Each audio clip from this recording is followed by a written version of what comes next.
सहनाववतु सहनौ भुनक्तु सह वीर्यं करवावहै तेजस्विनावधीतमस्तु मा विद्विषावहै। ओम शांति शांति शांति। वैदिक जीवन पद्धति इस कक्षा में हम अभी प्रश्नोत्तर के माध्यम से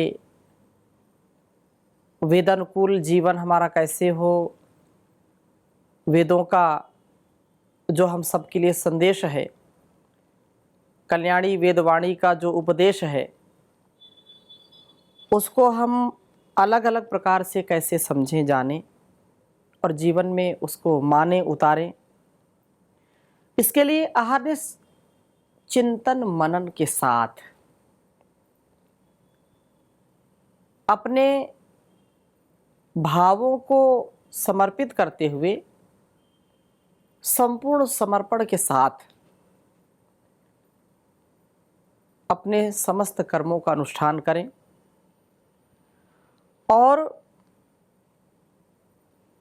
एक दिन ऐसा हमारा जीवन हो जाएगा जिसके लिए हमारा जन्म मिला है। यह मानव का जीवन जो सबसे अनमोल है, वह जीवन निर्भर होकर के हम जी सकेंगे, निस्वार्थ होकर के जी सकेंगे, निष्काम ब्रह्म काम आप्त काम होकर के जी सकेंगे। जो काम बहुत ही हमको असाध्य, कठिन, दुष्कर लगता है, वही सरल हो जाता है। परंतु जब तक हम लक्ष्य नहीं बनाएंगे, जब तक हम उसके प्रति समर्पित होकर के कार्य नहीं करेंगे, तब तक कैसे हो पाएगा। अत्यंत महनीय कर्म है यह। सब चाहते हैं कि हमारे जीवन में शांति हो, सुख हो, आनंद हो, लेकिन कितने लोग इसके लिए सच्चा प्रयास करते हैं, कितने लोग सच्चा इसके लिए स्वाध्याय, सत्संग या इस भक्ति भाव को सुदृढ़ बनाने के लिए प्रयास करते हैं। अल्प लोग, बहुत कम, गिने चुने लोग। और उन गिने चुने लोगों ने जो पुरुषार्थ किया, प्रयास किया है, प्रयत्न किया है, उनमें भी कोई बिरला व्यक्ति, कोई बिरला साधक अपने लक्ष्य तक पहुंच पाता है। नहीं तो बीच में इतने बहकाव हैं, इतने लोभ हैं, इतने संसार के आकर्षण है और व्यक्ति उसमें धराशायी हो जाता है। उसका बस नहीं चलता, बेबस हो जाता है, बेचारा हो जाता है। कोई चारा नहीं, कोई उपाय नहीं। आज नया एक प्रश्न आया है जो पिछले हमने सत्र में, पिछली कक्षा में हमने चर्चा की थी। जो प्रश्न आया था कि मन को शुद्ध कैसे करें। स्वाध्याय कर रहे हैं उस समय तो अनुभव होता है, लेकिन जब व्यवहार काल में आते हैं तो वो बात भूल जाती है और मन में विकार आते हैं। तो हमने चर्चा की थी कि सबसे पहला शुद्धि, मन शुद्धि का जो कारण है, जो उपाय है, जो हेतु है, वो है अन्न। और यही बात जो है उपनिषदों में भी कही है कि आहार शुद्धो सत्व शुद्धि। अन्न शुद्ध है तो मन भी शुद्ध है। इसी को अलग अलग ग्रंथों में, अलग अलग शास्त्रों में भी कहा है कि अन्न शुद्धौ सत्व शुद्धिर ना मृदा ना जलेन वा। ये मन तो आहार की, अन्न की शुद्धि से ही शुद्ध होने वाला है, मृदा से, जल से नहीं। क्योंकि मिट्टी से हाथ साफ करते हैं, बर्तन साफ करते हैं तो शुद्ध हो जाते हैं। जल से हम शुद्ध करते हैं अपने तन को, और ये और भी जो लोक में हम करते ही सारा जल से शुद्धि हो जाती है। लेकिन मन की शुद्धि जल से नहीं हो सकती, मिट्टी से नहीं हो सकती, और भी जो कृत्रिम उपाय, कोई ऐसा साबुन नहीं है, कोई ऐसा शैम्पू नहीं है, कोई ऐसा वाश नहीं है जिससे इसको हम जो है बिल्कुल अच्छा बना सकें। यही एक उपाय है कि हम अपने आहार को शुद्ध करें। मन और भाव के संदर्भ में बात कही है कि मन का जो भाव है वह अत्यंत महत्वपूर्ण है। किसी ने प्रश्न किया कि भाव जब मन में आता है किसी वस्तु, व्यक्ति, स्थान के प्रति, तो क्या आनंद की या सुख की अनुभूति होती है? ये बात बिल्कुल सत्य है। हम व्यवहार में भी इसको देखते हैं। जब हम अपने मन को समर्पित कर देते हैं, अर्पित कर देते हैं, ऐसा भाव जब मन में आता है कि नहीं, मुझको संपूर्ण समर्पण करना है, तो वो सुख, वो आनंद की अनुभूति ऐसी होती है कि हमको इस संसार में जो भौतिक सुख भी है, उस सुख में भी हम क्षण भर के लिए अपने आप को खो देते हैं। एक यह बहुत बड़ा सत्य है, बहुत बड़ा तथ्य है कि इन भौतिक इंद्रियों से भौतिक सुख तो थोड़े से लिए जा सकते हैं, लेकिन जो असीम सुख है, असीम आनंद है, उसकी जो अनुभूति है वो तो इन इंद्रियों से नहीं ली जा सकती है। उनका अनुभव, जो अंतःकरण की शांति, जब हम किसी जो है आराध्य देव के सामने बैठते हैं और ध्यान करते हैं तो अपने आप आंख बंद हो जाती है। साधना करते हैं, ध्यान करते हैं, चिंतन करते हैं और बस बिल्कुल खो जाते हैं। आंख बिना बंद किए तो, अर्थात अंतःकरण से जब हम किसी चीज़ को चाहेंगे, उसको अनुभव करेंगे, तो इन इंद्रियों की बाहर की आवश्यकता नहीं होती, क्योंकि ये चांचल प्रवृत्ति से युक्त कर देती हैं और व्यक्ति फिर सुख से, आनंद से वंचित हो जाता है। तो भौतिक सुख में भी हम सब इंद्रियों से एक साथ सुख नहीं ले सकते। असीम सुख की प्राप्ति के लिए हमको एकाग्र होना पड़ता है, भाव मन में लाना पड़ता है। और भाव से कहते हैं कि भावना में यदि भाव ना हो तो भावना बेकार है, और भावना में यदि भाव है तो भावना से भव पार है। बहुत सुंदर बात कही कि भाव दृष्टा तथा तीर्थे कोटि स्नातो न शुध्यति।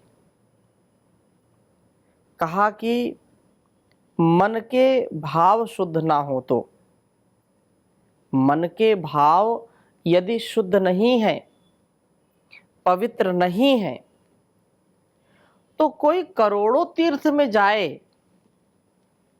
करोड़ों तीर्थों में जाकर के स्नान करे, गंगा, यमुना, नर्मदा, पुष्कर और भी जो जिनको पवित्र हम स्थान मानते हैं, वहाँ बार बार, 100 बार, 1000 बार भी व्यक्ति जाए, वहाँ नहाए, तो भी शुद्धि नहीं हो सकती जब तक उसका मन शुद्ध नहीं है। मन का भाव जब तक शुद्ध नहीं है, स्वभाव में शुद्धता नहीं आएगी, व्यक्ति का जीवन कभी भी सार्थक नहीं हो सकता। इसलिए भाव की शुद्धि बहुत आवश्यक है। बहुत सुंदर बात कही कि भाव शुद्धि विहीना नाम समस्तम कर्म निष्फलम। जिन लोगों के भाव शुद्ध नहीं होते, उनके सभी पुण्य कर्म निष्फल हो जाते हैं, क्योंकि उस भाव से, उस चाव से उन्होंने किया ही नहीं। तो हम अपने जीवन को भाव से ऐसा भाव हमारे जीवन में आ जाए, जो हमको इस भवसागर से पार उतार दे। भज सेवायाम तो भागः, और उसी से यदि हम भावा भी बनाएंगे तो बनेगा।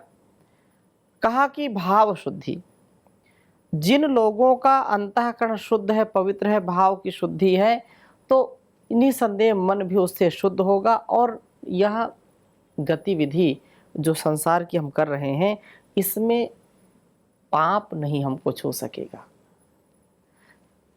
छोटा सा स्वार्थ हमको पता नहीं कहाँ से कहाँ गर्त की ओर ले जाता है, नरक की ओर ले जाता है। और यदि हमारे भाव शुद्ध हैं तो हम कहीं भी किसी भी परिस्थिति में पतित होते नहीं हैं। हम निष्कलंक और निरहंकार होकर के, निर्विकार होकर के अपने जीवन को इस जगत की और आत्म कल्याण की भावना से युक्त रखते हैं। प्रार्थना भी गाते हैं, यज रूप प्रभु हमारे, भाव उज्ज्वल कीजिए, छोड़ देवे छल कपट को, मानसिक बल दीजिए। वेद की बोले ऋचाएं, सत्य को धारण करें, हर्ष में हो मग्न सारे, शोक सागर से तरें। ये जो भाव है, ये भाव से ही तो सारा अनुष्ठान चल रहा है कि भाव की शुद्धि है तो वो यज्ञ से युक्त है, यज्ञी भावना, यज्ञी कामना है। हमारा जीवन छल कपट से दूर हो। जिसके जीवन में छल कपट है उसका उपासना, उसकी उपासना, उसका जो पूजा पाठ है, जो अर्चना है, वो पूर्ण रूप से फलदायी नहीं होगी। इसलिए हम भक्ति से, भाव से युक्त हों, और ऐसा जीवन जीना ही वास्तव में अपने आप में अपने आप को धन्य बनाना है। बहुत सुंदर बात कही है कि जिसके जीवन में ईश्वर भक्ति नहीं, जिसके जीवन में मानवता की भक्ति नहीं, जिसके जीवन में राष्ट्र भक्ति नहीं है, जिसके जीवन में अपने आप की भक्ति नहीं है, अर्थात ये जो मन का भाव है, मन का जो स्वभाव है, ये जब ऐसी भक्ति से युक्त नहीं है तो संसार में उसका मन, उसका तन किस काम का है? शुद्धता कहाँ है? पवित्रता कहाँ है? शुद्धता, पवित्रता और समरसता भक्ति भाव से आती। इसलिए मानसिक बल, बौद्धिक बल, आत्मिक बल, शरीर बल, ये कैसे मिलेगा? जब मन का जो है पवित्रीकरण हो जाएगा, मन पवित्र हो जाएगा, भाव से युक्त हो जाएगा। हम ऐसा प्रार्थना पूर्ण हृदय रखें सदा। दया कर दान भक्ति का, हमें परमात्मा देना, दया करना हमारी आत्मा में शुद्धता देना। सदा से आप दीनों का प्रभु उद्धार करते हो, हमें भी दीन हालत से पतित पावन उठा देना। दया कर दान भक्ति का, हमें परमात्मा देना। हमारे ध्यान में आओ, प्रभु आँखों में बस जाओ। हमारे ध्यान में आओ, प्रभु आँखों में बस जाओ। अंधेरे दिल में आकर के परम ज्योति जला देना। दया कर दान भक्ति का, हमें परमात्मा देना। बहा दो प्रेम की गंगा, दिलों में प्रेम का सागर। बहा दो प्रेम की गंगा, दिलों में प्रेम का सागर, हमें आपस में मिलजुल कर प्रभु रहना सिखा देना। दया कर दान भक्ति का हमें परमात्मा देना। हमारा धर्म हो सेवा, हमारा कर्म हो सेवा, सदा ईमान हो सेवा, वह सेवक चर बना देना। दया कर दान भक्ति का हमें परमात्मा देना।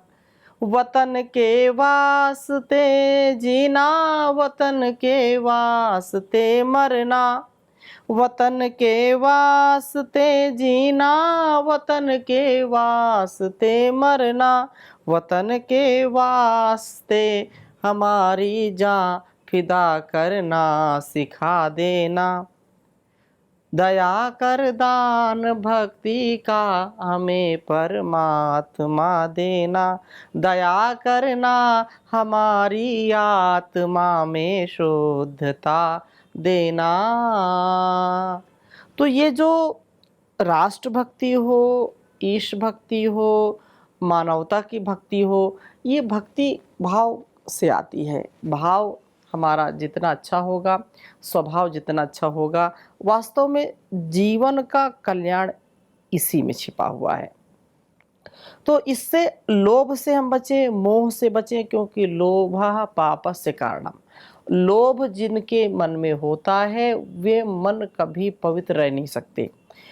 खाने का लोभ, घूमने का लोभ, बड़े बड़े पद में बैठने का लोभ, बड़ी कुर्सी में बैठने का लोभ, बड़ी बड़ी गाड़ियों में घूमने का, या अपने अपने बड़े बड़े जो है शानो शौकत से रहने का जो लोभ है, यह लोभ व्यक्ति को पापी बना देता है, मन को दूषित कर देता है, अपवित्र कर देता है। इसलिए इसको हमको एक पल के लिए भी मन में लाने का कभी भी प्रयत्न नहीं करना चाहिए कि हमारा जो चित्त है वो सदा शुद्धता से युक्त हो, पवित्रता से युक्त हो। ऐसा यदि हो जाए तब तो फिर आनंद ही आनंद है। अपने जीवन और जगत का ये सबसे बड़ा उपहार है। और इस उपहार से, क्योंकि मन का जो नैर्मल्य स्वभाव है, तो मन तो लगता नहीं, क्योंकि कहा कि ये मन बड़ा चंचल है, चिंतन में नहीं लगता। ये मन बड़ा चंचल है, चिंतन में नहीं लगता। जितना इसे समझाऊं उतना ही मचल जाए। दाता तेरे सुमिरन का वरदान जो मिल जाए। मुरझाए कले दिल के एक आन में खिल जाए। दाता तेरे सुमिरन का सुनते हैं तेरी रहमत, दिन रात बरसती है। एक बूंद जो मिल जाए तकदीर बदल जाए। दाता तेरे सुमिरन का देवत्व के फूलों से दामन को मेरे भर दो। देवत्व के फूलों से दामन को मेरे भर दो। जीवन ये सुगंधित हो, दुर्गंध निकल जाए। दाता तेरे सुमिरन का हे नाथ मेरे मन की बस इतनी तमन्ना है। पापों से बचा लेना, पाँव न फिसल जाए, दाता तेरे सुमिरन का वरदान जो मिल जाए, मुरझाए कली दिल के एक आन में खिल जाए। तो हम अपने तन मन को स्वस्थ बनाने का जो संकल्प करें, भाव की शुद्धि का जो संकल्प करें, उसी से हमारा कल्याण है। और भाव से ही यह सारा संसार चलता है। भाव जो हमारा अपने लिए, अपनों के लिए होता है, नहीं तो कुछ लोग तो इसी में खो जाते हैं, और अपने आप के प्रति अपना भाव नहीं होता है, और अपना अधिमूल्यन करना भी अभिशाप के समान है, अपना अवमूल्यन करना भी अभिशाप के समान है।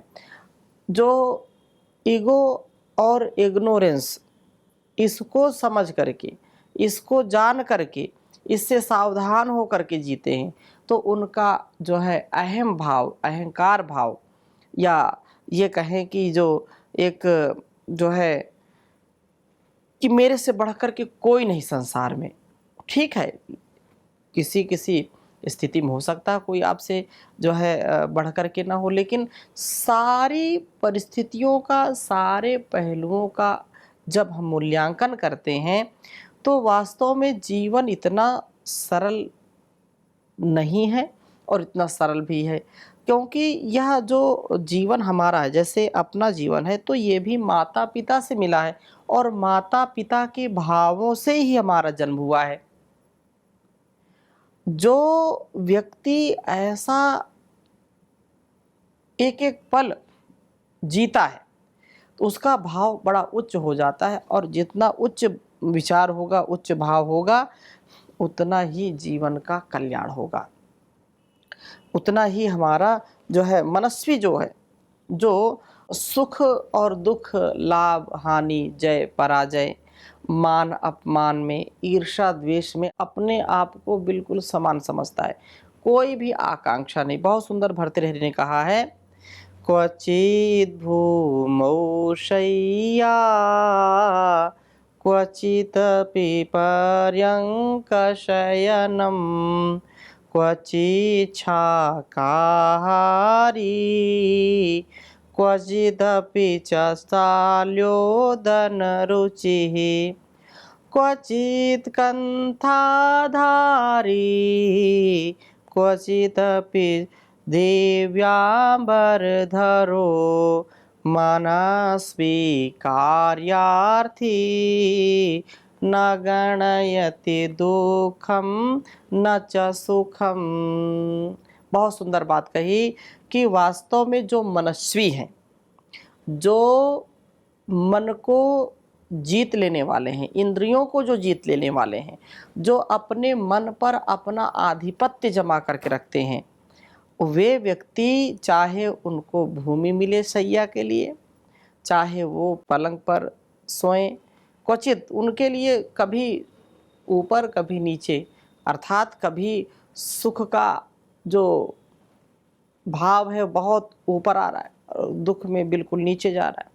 तो ये जो भाव स्वभाव है, इसमें वो एक समान रहते हैं, और चाहे उनको कभी जो है शाक ही खाने को मिल रहा है, और कभी उनको सबसे अच्छा उत्तम जो भोज्य पदार्थ हैं उनका सेवन करने को मिल रहा है। शाल्योदन रुचि, जो है शाली उदन जो है चावल हो, कहीं वो फटे पुराने वस्त्र पहने तो कभी उनको जो है दिव्यांबर बहुत ही सुंदर ठाट बाट के जो है वस्त्र पहने हैं, और कभी उनको सुख मिलता है, कभी दुख मिलता है, लेकिन इसकी कभी वो परवाह नहीं करते। वे जो मनस्वी होते हैं, जो मन पर नियंत्रण करने वाले हैं, अपनी इंद्रियों पर नियंत्रण करने वाले हैं, जो सबका माता पिता गुरु आचार्य और राष्ट्र का जो गौरव बढ़ाने का मन में संकल्प लिए हुए हैं, ऐसे व्यक्ति न गणयति दुखम न च सुखम, वो सुख और दुख की कभी गणना नहीं करते हैं और वे सदा आनंद से परिपूर्ण होते हुए अपने जीवन और जगत का कल्याण करने वाले होते हैं। यह बहुत उत्तम बात है और इस प्रकार से ज्ञान से युक्त व्यक्ति होना चाहिए। तो ज्ञान से युक्त व्यक्ति भगवान को जल्दी प्राप्त करता है, लेकिन ज्ञान विहीना सर्वमतेन भजति न मुक्तिम जन्म सतेन। उसको कितने भी जन्म ले ले, लेकिन उसकी जो प्रवृत्ति है वो प्रवृत्ति अच्छी प्रवृत्ति है तो उसको शिखर तक पहुंचा देती है, और जो प्रवृत्ति ठीक नहीं है उसको शिखर से नीचे गिरा देती है, वो बिखर जाता है। तो ये जीवन के दो पहलू हैं, एक मनस्वी है, कार्यार्थी जो कर्म करने में, और एक व्यक्ति ऐसा जो निठल्ला है, जो है बिल्कुल नकारा है, और ये कहें कि बिल्कुल अपने जीवन और जगत के लिए बिल्कुल उपयोगी नहीं है। तो ऐसा व्यक्ति कैसे जीवन को जी पाएगा ठीक ठाक, अपने जीवन को कैसे वहाँ सार्थक कर पाएगा? ये एक बहुत बड़ा प्रश्न है, ये बहुत बड़ी एक जिज्ञासा भी है कि हम इनसे बच करके, बुरे कर्मों से, बुरी आदतों से, बुरे स्वभाव से बच करके श्रेष्ठ उत्तम स्वभाव में जिएं तो जीवन उत्तम होगा। इन्हीं शुभ संकल्पों के साथ, शुभकामनाओं के साथ, मंगल कामना के साथ आज की कक्षा को यहीं पर विराम देते हैं। ओम शांति शांति शांति।